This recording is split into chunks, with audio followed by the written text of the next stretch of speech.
Welcome, everybody, to Too Legit to Crit, a tabletop role-playing podcast made for people who engage and collaborate at the table, and also made for people who understand fucking time zones. Oh, believe me, I've lived in multiple places around the world and always trying to calculate the time differences back to where family and friends are. It's always a nightmare. Yeah, well, as you can all see, I'm not joined by Atlas this evening, and I will go into why. But stepping up is very, very short notice, may I add. Is Mistress Winter, and this is actually not the first time that Winter has stepped up at short notice to help us. The Daggerheart game. I've jumped in once or twice. Not with this one. I'm excited to have my premiere on this show. Oh, it's great to have you here. It's absolutely fantastic. But you helped us out. It was Daggerheart where something happened. It's like, oh shit, I need someone to GM something, and you went, there we go. Yeah, and when Mistress Winter offers to GM, you say yes. Oh, that's very sweet, and totally spikes my imposter syndrome. But I won't stop you. Ignore that imposter syndrome. The fact that I am voluntarily playing Pathfinder just because you're running it. I know, and I've offered you so many outs. I'm like, we can play something else if you want. If you don't like Pathfinder 2nd Edition, we can play something else. But you're like, nope, that's what you want to play. That's okay. It. You want to run a game? I'm there. I don't give a shit. You can run Snakes and Ladders, and I'll be there. Aw. Nah, 100%. You are a phenomenal GM, and thank you. I'm actually, as much as I'm kind of moving or wanting to move away from the actual play thing, I'm kind of a bit gutted that Parasand isn't being recorded because we are having such a fucking good time. Oh, it is so fantastic. Our other two players, Misfit and Chris, are just delights with their characters, and the three of you just cause trouble, and it is fantastic. Like torturing old men. Granted, he deserved it, but and to be that's it's my own personal fantasy. So, well, I'm not going to king shame. So no, I mean. If I get any older, it'll just be self-mutilation at this point. Oh no, we don't like that. We like your pretty face. I wouldn't say pretty, I'd say standard. But going back to Parasand, you because this isn't Golarion, and for me, it's always been Pathfinder, Golarion, Pathfinder. So it's amazing, and it's really refreshing to be able to be in a setting which I don't know, because I know Golarion. Yeah, and unfortunately, I do too. Now, I will give the writers at Paizo credit. Golarion is a very vibrant and very diverse world. You've got all of these different nations that have almost their own theme to them, which I will admit I took a little bit of inspiration from, but there were aspects that I didn't like. One, that humans were very prominent. And that's been my issue with a lot of fantasy worlds, is that humans seem to take the front stage, and I find humans very boring. This is often an escapist fantasy. I want to play as something else. So in Parasand, I made humans a minority and one of the more uncommon races versus the healthy mix of all the others. And I'll roll that back, not races, ancestries. So that's one of the inspirations. But I'll tell you though that the seed inspiration for Parasand was actually came from my wife. So Okay. when we had first moved in together and we were going to bed and we would read in bed, and at the time I was reading The Dresden Files by Jim Butcher, and I'd come across these very funny passages that I'd have to read out loud to her because I wanted to share in that joke. But then there was this scene in one of the books where you have this council of wizards, and they come from all over the globe.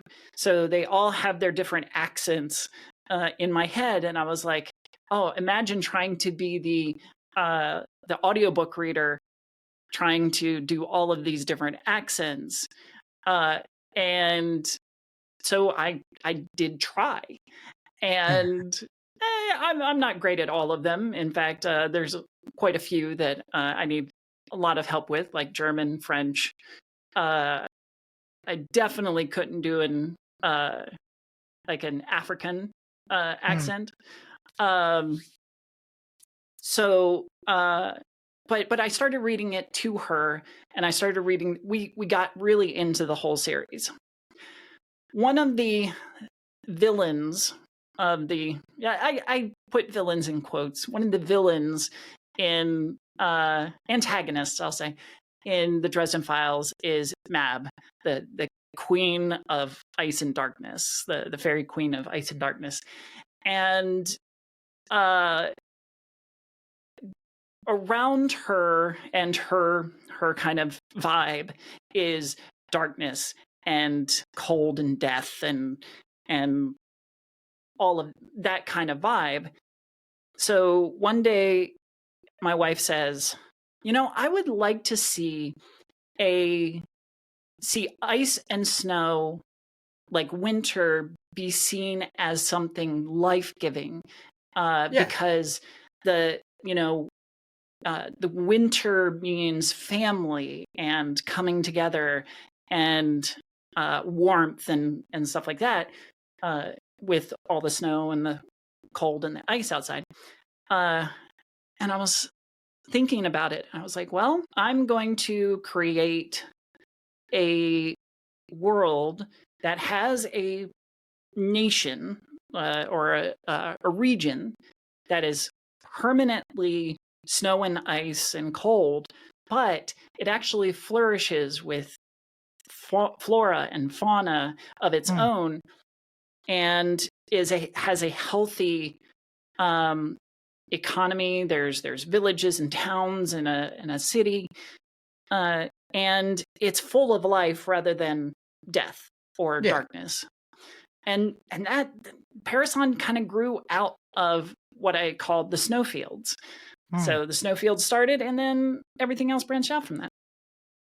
I mean, I think it's absolutely fantastic, and the way that when we started talking about playing the game, we kind of went back and forth, and a lot of what we discussed then kind of created something. Kind of created a new city. Like, my character is from a city which, as far as I'm aware, you created specifically because I want her to be a city here, and you went, okay, here it is. And just not only that, but it's also the turnaround with which you did it. It was like a day or 2 days or something like that, where I went, okay, here's the idea for my character, and in a very short span of time, you went, here's what I'm thinking. And fantastic, absolutely wonderful work. Yeah, not only the city, but the avatar. So just for audience sake, Parasand doesn't have gods per se. They're called avatars. Whole long story. But your character is a monk that specializes in the bow. So we've got some Zen archery kind of stuff going on. But there was a tie-in to this avatar that's very Kali inspired, multi-armed, wielding several weapons, that kind of thing. But yeah, so when I world build, I admit that I have trouble with self-genesis of ideas, just coming up with ideas to put down on paper. So it really helps me when players have ideas for things, and I can take those ideas and grow them, take the seed of the idea and grow them. It also, doing it this way also gets you, the player, to buy in and invest in the world. This is a strategy that I use not only in our private Pathfinder game, but I use in when I play Monster Hearts, run my podcasts, or any number of games, actually, because I want the players to feel like they have stakes in the world. And one way to do that is to get them to help create something. Yeah, and that is something that we're seeing more and more in new TTRPGs that are coming out. Fabula Ultima being one of them, where there is a lot, and even in the book, it's like you ask your players, get your players to come up with these things. I mean, I did it a few times in a homebrew campaign, but a lot of it would be someone would come up with a joke, and I would then implement that joke. It'd be like, okay, so what is the name of this brothel? And they'd come up with some really rough sort of name. Yeah, of course. Then that's what it'd be called. Just because A, I found it funny, and B, for that very reason, because there is a player buy-in. You are not just given information. You are also helping generate said information. And for me, Kuenchi, Bolain, the Third Arrow, these are things that I know off the top of my head without having to stop and just kind of go, oh, let me have a look, or let me go into this article and just see. I know the history of it. I know that, everything that my character is within that organization, how they approach problems, how they deal with problems. And in these past 2 sessions especially, we've seen that kind of come out, maybe to the horror of the rest of the party, but yeah, we definitely we had a moment of inspiration for those 5e players with John here, as they were torturing this murderer. Well, say getting information out of, coaxing information out of, yes, gently caressing information. Arkira, the character, is laying out these arrows and describing the philosophy behind each one, much to my surprise. And it was just harrowing to be the NPC on the end of that, to be kind of shaken to my core. It was so fun to kind of turn that switch, to go from, because up until now, we saw it in the previous session as well, but up until now, there's been a certain level of diplomacy. There's been a certain level of cool-headedness, but that maybe from Arkira to an extent, maybe, but from our other characters, we have Banshee Bloom, played by Misfit, who is this just a brilliant character idea of this living or sapient plant, this gathering of vines that creates this ghastly visage, carrying human bones in its vines, and having like this glowing red core to it. They are absolutely terrifying. And Misfit plays her brilliantly. Absolutely. But Banshee Bloom has always, she starts from a place of kill all meatbags, and then you have to dial her back to okay, let's just pierce their hands with thorns and send them on their way, kind of thing. Yeah, because it was very much kind of a fish out of water sort of thing for Misfit, where it was Banshee doesn't know how to society. So it was very much a case of, right, we need to kind of rein her in to a certain extent. And Yes. that created such a wonderful dynamic with the party of, like, we get invited to stay over at the blacksmiths whom we helped. Mm-hmm. And yeah, I'll stay and I'll have some food. And she's like, I go outside. I go, that's where I'm staying. And it's like, okay, cool.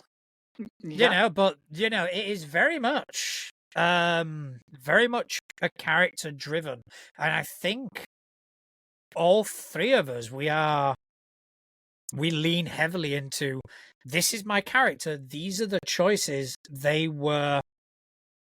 these are the decisions that they would make, for better or for worse. Yes. And that's the key, is to not always make the right choice, unless that's the character that you're trying to play. But in order to create, at least this is my opinion, in order to create interesting, complex characters, you have to let them make choices that are hard, or not always the right thing or the best thing to do, because we are all flawed mortals that are affected by our biases, our internal prejudices, our fears and desires, and all this other stuff is influencing our decisions. And nobody, at least not that I know of, makes the best decision every time. Yeah, and I think as a party we kind of see that, and we're beginning to kind of get to know each other more and more, and seeing what drives our characters. Banshee is emotion. Banshee is, to a certain degree, anger and frustration at a world that has taken her world away from her. Yes. And you see that when it's like, I don't understand meat sacks. Yeah. Banshee Bloom was born out of spite and anger against mortals. And when Misfit and I were discussing her character, she was talking about how she wanted to go this route, this sentient plant that it actually doesn't like mortals, and is kind of drawn to killing them. And I said, and I had to think about it, about where Banshee would have been from. And it came to me that I have this very small pocket area in the middle of this forest, swampland, that has been burned and is long dead. It used to be this um, thriving dryad grove, but then some monarchy or other sent their armies in to claim a special prize at its center, and the battle wasted both sides, destroyed both sides. So Banshee, when we were talking about Banshee's character, I was like, well, you know what? I have this little region, this little area, and it's haunted. It's full of malice and anger and death. So we're going to say that you formed there, and that you went out to kill mortals, but have found that they're just interesting enough to maybe step back and not kill them at first. And Misfit plays that to perfection. Absolutely. Just that entire she plays it so beautifully, and just brings that dynamic of a loose cannon in the group. Just having that person is like, we're gonna have to be careful. But then on the other side, we've got Toffle. Yeah. Who is, again, he's very much a pacifist. He wants to be a pacifist. He comes from a dark place. He comes from a very rough upbringing, and he has seen bloodshed. He has seen war. He has seen all this, and now he is very much, I want to keep peace. And again, Chris is playing that absolutely fucking beautifully. Yeah. What I really enjoy about Toffle and Chris's interpretation of this character is how, because Toffle is a barbarian class, rage feature and all, but what I love is how Chris has taken the barbarian's rage, and flipped it upside down.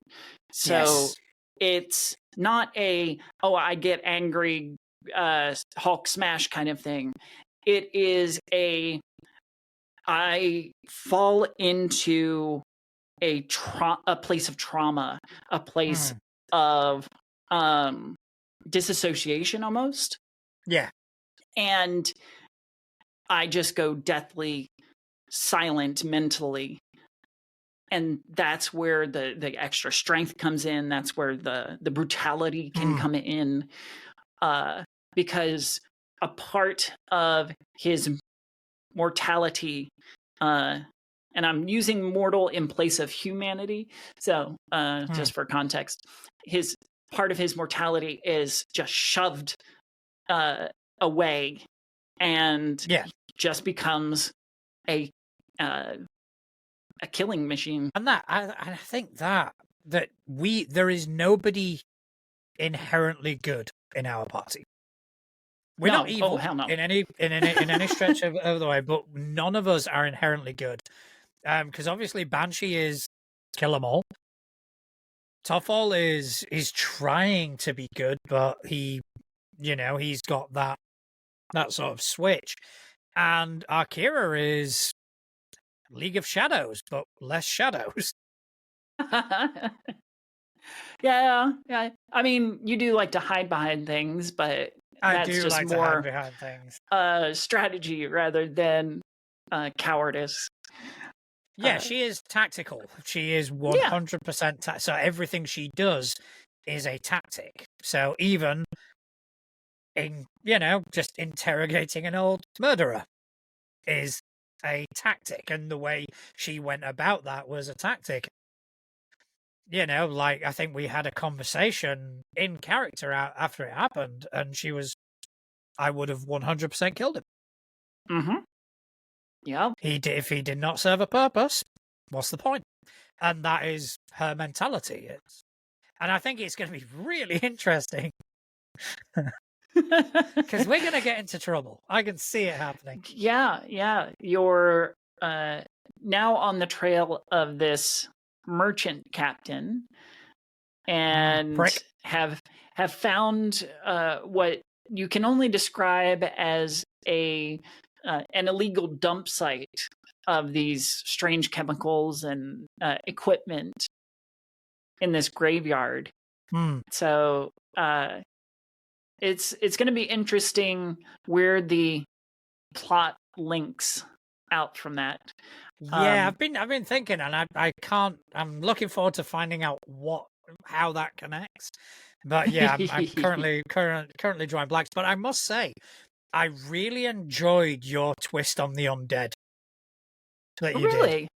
Yeah, I thought that was because obviously you used creatures I'm familiar with. It was 3 zombie shamblers and a Falrog something. Festrog. It was a Festrog. Yeah. Festrog. So they're the zombie shamblers as undead creatures, but you made it as if they were mutated as opposed to undead, or not necessarily magically undead as Pathfinder normally does. It was more of they are mutated, and I thought it was a really cool fucking twist. My inspiration, not so much inspiration, but as I was plotting where I thought you might end up going, just based on the clues that I was laying down, I came up with this graveyard that is this toxic graveyard, essentially. Pools of toxic waste and all this other stuff. And in my head, I imagined that these chemicals are seeping into the ground. They're covering the bodies that are in the graveyard and everything. And I'm like, well, maybe we do need a combat here. And it would be really interesting if these chemicals actually animated the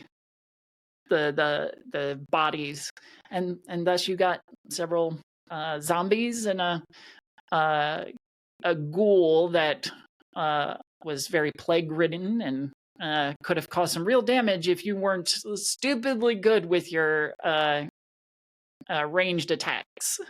I mean, I'm enjoying a monk. I've never really played one that often, and I'm enjoying it. I'm enjoying how they work in combat, and just even like going on to the mechanic side of Pathfinder. Mechanically, they are fucking good. I mean, yeah. I've got the high. They can really take advantage of the action economy. Yes. Yeah. Not only that, I've got the highest AC of the party. With the extra action economy, I've got the most movement if I wanted to. And when I start leveling up and that movement starts increasing, I'm just going to be all over that battlefield. And there was one thing, and I told Chris this, and it was so fucking... We had such a laugh. We had that first combat where we were in the old mill, and I was trading shots with somebody up in a window. And I never told you, because I told you I was pissed off that you did something, because you made him go inside, and I went, that's really fucked me off, because I had a plan. And Chris, I never told you what that plan was. It was, I essentially wanted to get my grappling hook and just grapple him and yank him out the window. And that I spent the entire turn going over all the rules and all the mechanics to make it viable. It's like, okay, one action to draw it, one action to this, one action. And I worked out I could do it. I could hook him in one round. And then you went, oh, he goes inside. And I just went, fuck. I'm sorry, not sorry that I ruined that for you. It happened. It happened. I will tell you, though, as a GM, I wholly support inventive and creative problem solving by players. One of the most memorable stories that I have at a table was back when I was actually running Pathfinder Society. It was probably about 8 or so years ago. I was heavy into Pathfinder Society. Me too. I ran groups. I was. You were also a venture kind of agent, weren't you? lieutenant. You got to lieutenant. Venture lieutenant. Yeah. I was only agent. Mm. I was off. Was it? Oh wow. Yeah, I was only agent. I didn't hit lieutenant. Yeah. I scaled the ranks there. Didn't quite make venture captain, no, but yeah, I ran these groups all the time. But there was one scenario where the group is escorting these goblin prisoners, and they come across these watchtowers that another tribe of goblins has taken over, and they start pelting the players and the goblins down below. Long story short, the dwarven full plate spike shield wielding fighter and the cleric end up at the top of one of these towers, and they kill one goblin, and then there's one left, and the cleric is like, I'm just gonna push him off the tower. I'm like, okay, cool. So Bull Rush knocks the goblin off the tower. Survives with 1 hit point left. It's the fighter's turn. And he goes, I'm going after him. I'm like, okay. I'm going to jump off the tower and go after him. I'm like, oh, okay. Well, you're going to take some falling damage. He's like, yeah, sure. So he jumps off the tower. And I'm like, well, roll to attack as you're falling. He crits. So I said, all right, this is what happens. You leap off the tower, tuck your spiked shield under your feet, and essentially surf down. And on the ground, you have the goblin who has just hit and stands up all woozy and broken. And then a dwarf wielding a spiked shield under his feet just smashes him. Nice. And splat. I even reduced his falling damage just because. Why not? Just why the fuck rule not? of cool. Yeah. Yeah. No, I mean that's awesome. I mean, it's one of the best stories that I've I think. I mean, I enjoyed society play until I didn't, and then that's all I could think of is how much I hated it. Sure. You know, it just became, why am I here as a GM? I enjoyed it for a very long time. Part of it was I liked not having to prepare as much. I didn't have to come up with the maps or the encounters or even the props, because a lot of times like messages are already included. You just have to either print them out, cut them up, whatever. So that was all very helpful. So you could the night before just skim through the module and be like, okay, I'm ready to go. And I even loved like the special events that they would put out. Excuse me. Where you would have multiple tables all involved in the same event, some like cataclysmic thing.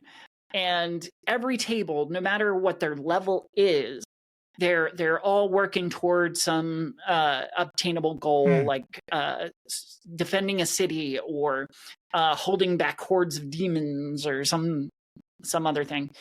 That to me was always like so exciting and fun, but also far and few in between, because trying to get 20 players together for a game it's not easy, nigh impossible. And what I mean, I don't think they even did one per season, did they? It was one maybe every 2-3 seasons. I think if I remember correctly, and I could be wrong, it was very much a we're going to have these big events at like PaizoCon or whatever convention that they were debuting it at.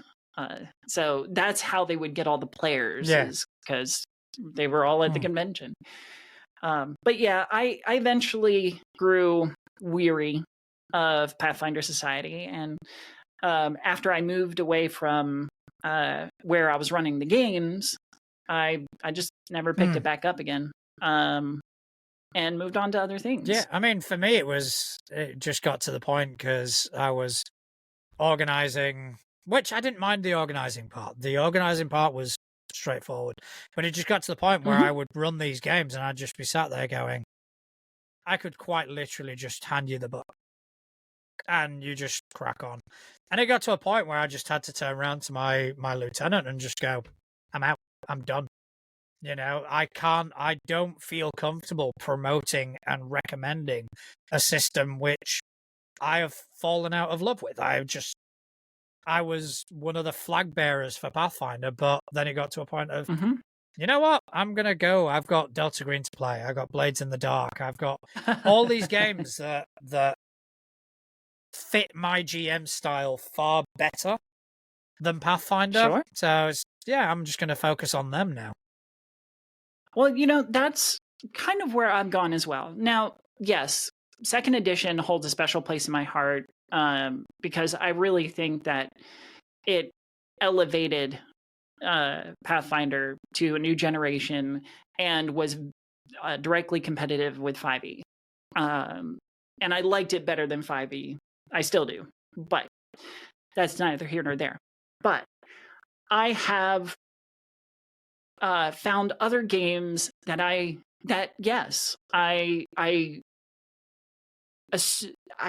connect with better. I'll say that. And one of those is Monster Hearts. Monster Hearts is near and dear to my heart. Because it is near total collaborative storytelling. Now, yes, there is still an MC and somebody who kind of guides the action. But going back to what we were talking about earlier with getting players invested and having them create things, that's where it shines, I think. With both of my public campaigns, my streamed or podcasted campaigns, which I did Graffitied Hearts over on Heroes and Hooligans. That was a streamed one. And with All Our Faults currently, I will start with, again, a seed of an idea for the story that we're going to explore. But once I have my cast together, I ask them questions, and I will prompt them to help me create parts of the world that we're going to inhabit, whether that's the where they live, the points of interest, side characters, all of that is collaborative. And so I've fallen in love with that. Pathfinder 2nd Edition is great, and I still like to play it, but Monster Hearts and the Powered by the Apocalypse is very special to me. I mean, one thing that I said about PF2E when I left it was it is the best at what it does. I just don't like what it does anymore. Sure. You know, that's it. Being a player, for me, it's a different matter. Because I'm not as involved with the behind the scenes. I turn up and I play, and even with Akira, I'm not thinking mechanically. I'm not thinking, okay, this would suit and that would suit. The decisions I've made so far have been, okay, what have we experienced? What have we done? What does she feel she needs? because she is very much someone who has been sent out to learn about the world. So, having spent time with Banshee and Toffle, who are very much nature oriented, it's okay, right? My second level is going to be Ranger, and I'm going to lean into that because she is with these people who are telling her about the natural world and how we need to protect it and all this, and there's going to be influence. So that is the direction she has taken, and I'm enjoying that. I'm enjoying not having to think about, oh well, this would give me this bonus, and I can't be bothered doing that anymore. Sure. Yeah, no, and I can totally appreciate that.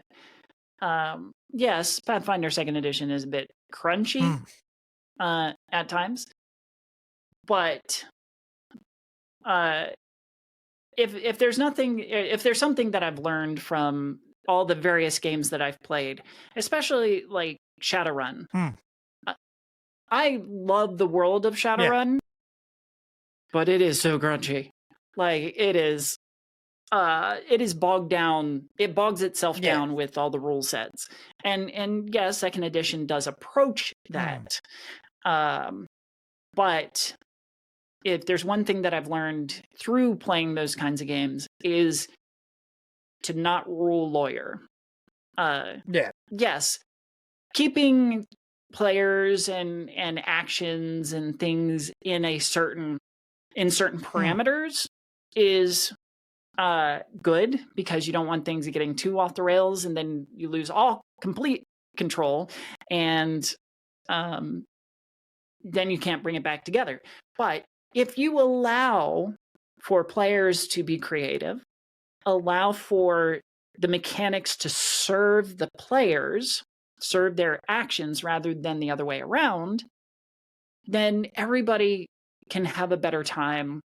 They don't have to worry about reading rule books as hard or memorizing all the rules and stuff like that. They can just enjoy themselves. And that's something that I'm seeing quite a lot of now on social media. Not so much, Pathfinder isn't mentioned as much because by virtue of popularity, but there's a lot of, I want to learn how to play D&D. And that for me is a pet peeve, because I don't believe you should learn how to play a role-playing game. You don't, it shouldn't be a conscious effort.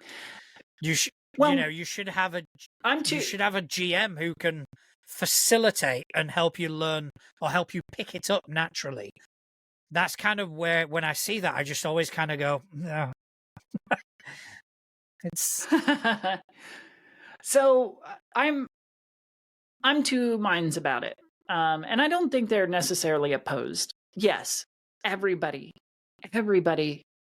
can come, should be able to come to a table and be able to be a part of whatever is being played, whatever game they end up playing, whatever story their character is in. Everybody should be able to play regardless of their experience or lack thereof or what have you. That I will stand behind 100%. At the same time, I also have had people ask, more specifically, like, how do I get started GMing? How do I take on that mantle and start running games and stuff like that? And again, anybody should be able to pick up a book and be able to just run a game that is, again, regardless of experience.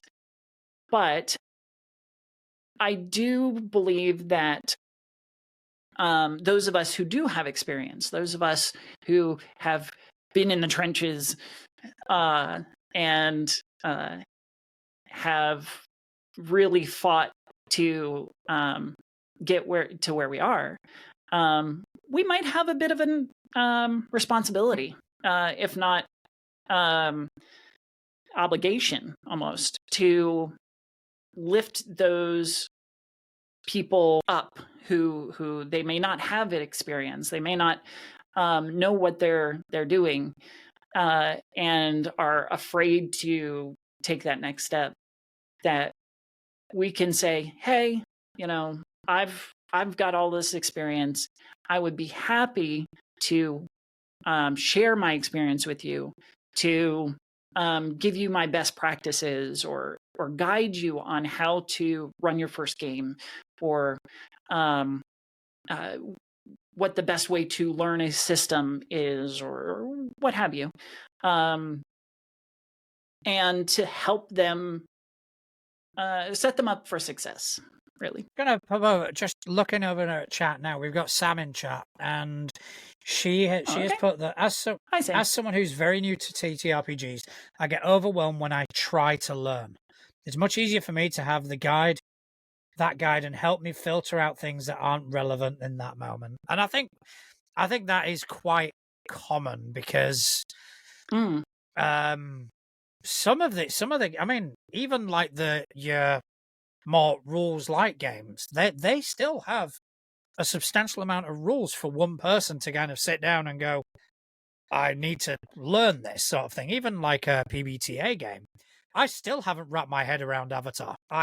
No, I mean, I know it's PBTA and I can work with the PBTA side of things, but then they've got this granular combat system, which is like, I don't get it. Yeah. It's still my head in. I just can't be bothered with it. I have experienced systems like that. Shadowrun's one. Also, Altered Carbon RPG by Hunters Entertainment. They kind of meshed these two rule sets that they have, both a like a percentage system that they took from their Survival Undead game, or Outbreak Undead. That's it. And then they put it together with like almost a 5e kind of thing. It's complicated, and it's hard to learn. Also hard to remember. But yes, you're right. So one of the things that I can point to is, even just learning a new card game. My wife loves these Grandpa Beck's games, Skull King and stuff. But there's even with a simple card game, there's a bit of a learning curve.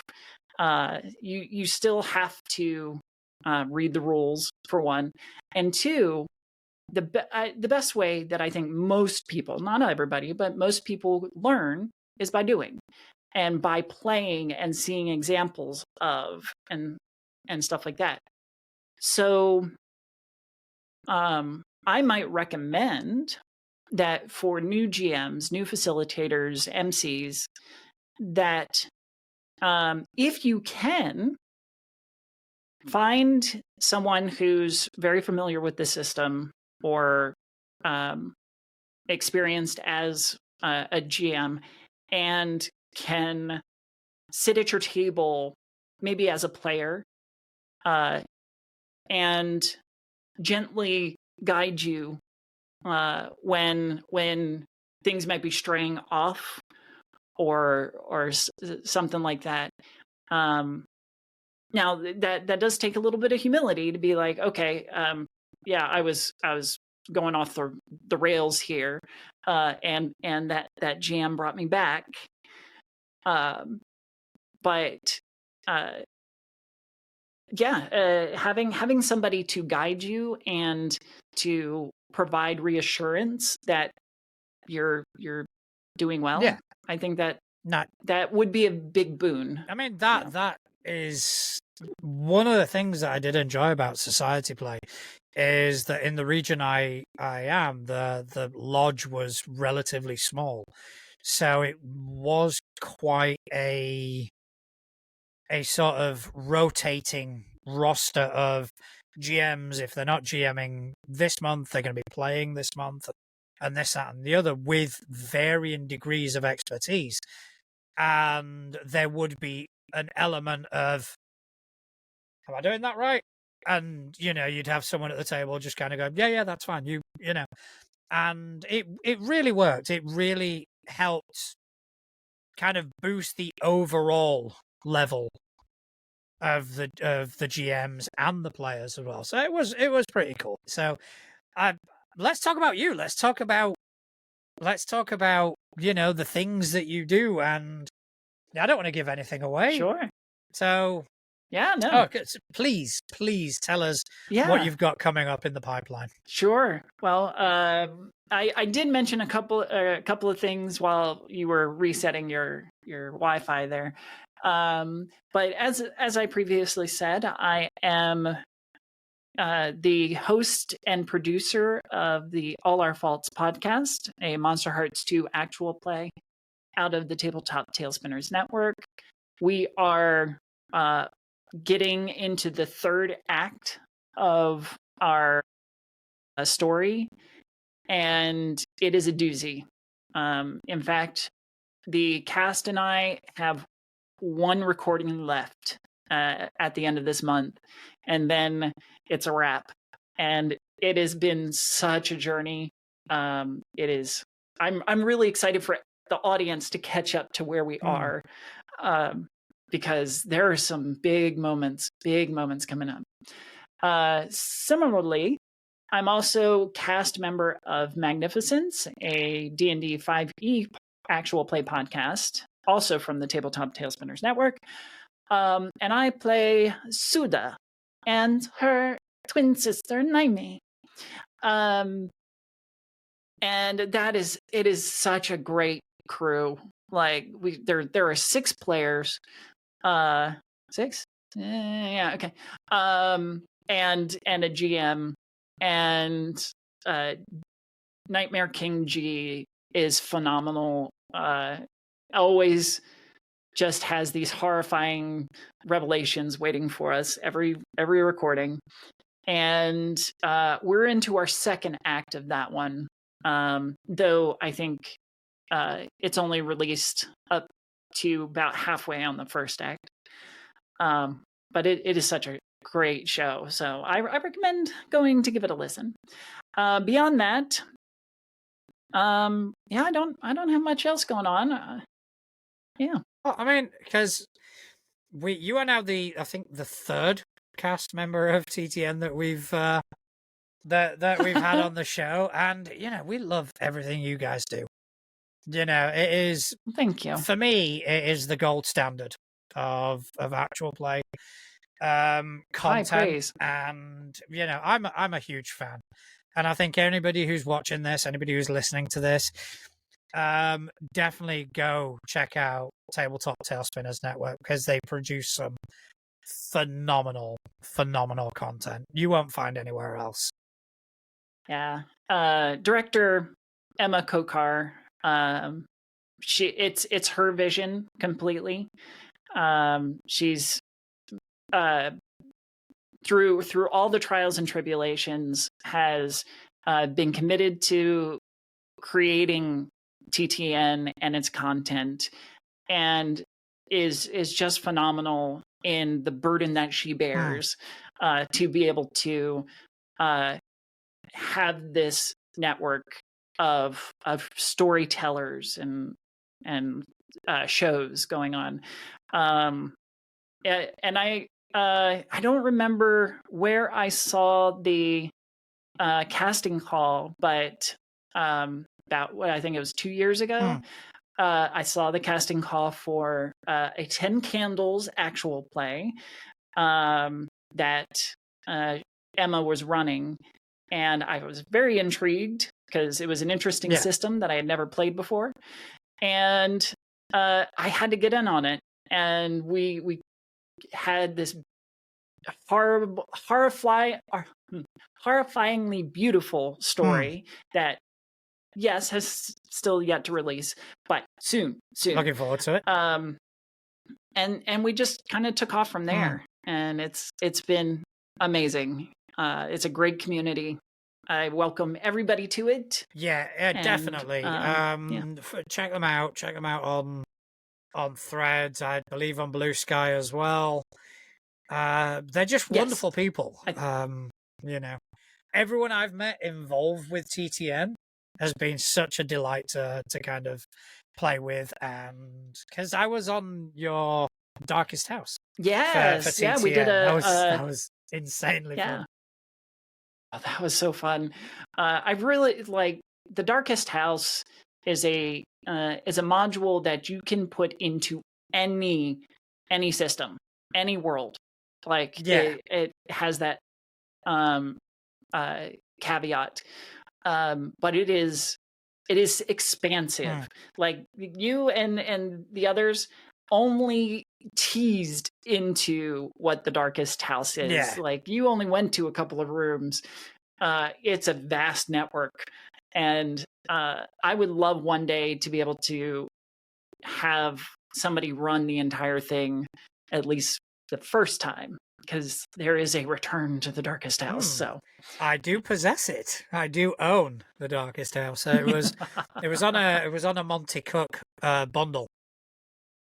Yes, and it was, I've got it, and I think it came with the book and the app. So I've avoided opening it up because I was going to be because I played in it. But if I may give it a look. And I may try set something up. Yeah. Once I figure out how long it'll take, because it, like you say, it is quite expansive. It's a campaign into itself. It really is. There are multiple areas of this house, and each area has probably 8 to 10 rooms by itself. And they're all interwoven. Yeah. So it's there's a lot to it. And it can also be very Dark Soulsy, very deadly to characters. And it even has like what to do if your character dies in a house and stuff like that. I run Delta Green. I'm all right with deadly, and I nearly killed 2 of them this week. Oh, it would be very interesting to put Darkest House in Delta Green. See, I was just thinking that right now. It's like, yes.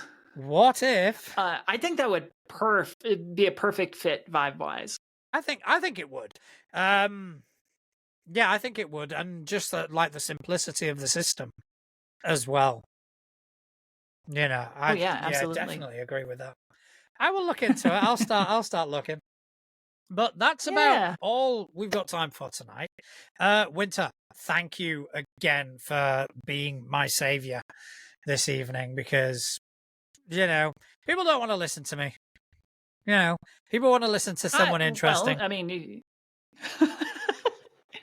well, if you didn't have the show, then or you have the audience because you are bringing, because of Atlas, this content, these people to the, because of Atlas, it's fine. But if we didn't have you, we wouldn't have the show. Fair enough. So fair enough. I'm the benefactor. But yeah, thank you ever so much. Do you want to just kind of plug and tell people whereabouts they can find you? And yeah, sure. You can find me on most social medias except for X, because I think I deleted my account there. At G Mistress Winter on all socials that I'm on. And you can find me every other Wednesday on a new episode of All Our Faults. And that is on your whatever app you listen to podcasts. And as well as Magnificence, which is every other Friday. So we just released one, so it'll be another 2 weeks before the next episode drops. And definitely check out TTN. Check out everything they've got going. Yes, because absolutely. You will not be disappointed. As for me, you can find me at Natural Juan on most social media sites. I'm also behind all our social media presence at Too Legit to Crit on Instagram, Blue Sky, YouTube, Facebook, anywhere. anyway you see the natural Juan or Too Legit to Crit, I'm the person at the keyboard who's probably pissing people off. If you like what we do and you want to see more, give us a like, a rating, subscribe, or just tell your friends about us. We love this community and we want to see it grow. Most importantly of all, thank you to everyone who has taken time out of their busy day to listen to us waffle on about tabletop role-playing games. Thank you very much. Good night. Bye-bye.